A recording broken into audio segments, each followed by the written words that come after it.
እስቲ ጭንቀት ውስጥ ያላችሁ ሰዎች እጃችሁን አሳዩኝ አንዴ። ተጨንቃችሁ ያላችሁ እንዴት ነው መሆነው? ከዚህ ውስጥ እንዴት ነው መውጣው? ይህን ከባድ ጊዜ እንዴት ነው ማልፈው? ምን ሊውጠኝ ነው ብላችሁ በከባድ ጭንቀት ውስጥ ተጠባችሁ ተጨንቃችሁ ያላችሁ ሰዎች ይሄ ጭንቀታችሁ በፈጣሪያችሁ ዘንድ በጣም በጣም በጣም ትንሽ ነው። የሰናፍጭ ቅንጣት ታክል በጣም ቀላል። ለእናንተ ዓለማችሁ ሁሉ ተደፍቶባችሁ መግቢያ አጣችሁ እንዴት ሆን ማደርገው ብላችሁ ዙሪያው ገደል ሆኖባችሁ ሊሆን ይችላል። አሁን በዚህ ሰዓት እመኑኝ ጭንቀታችሁን ሁሉ አሳልፋችሁ ስጡት ከልባችሁ።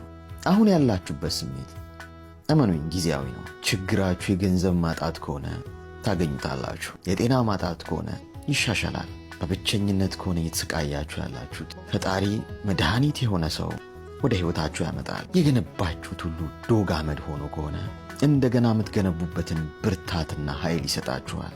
በአጠቃላይ ከፈጣሪያችሁ የሚበልጥ መከራና ችግር፣ ፈተና በጭራሽ ሊኖር አይችልም። እመኑኝ ያልፋል።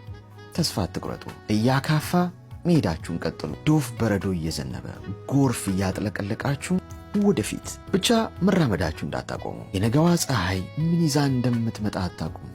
እጅ ሰጥታችሁ በጭራሽ እንዳታፈገፍጉ።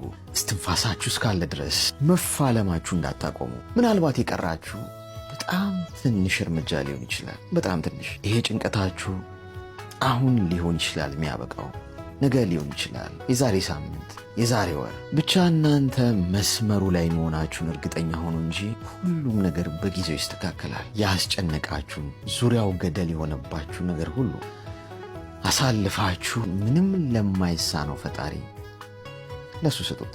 እንዴት ጭንቀታችሁን እንደሚያቀለው ብታውቁ።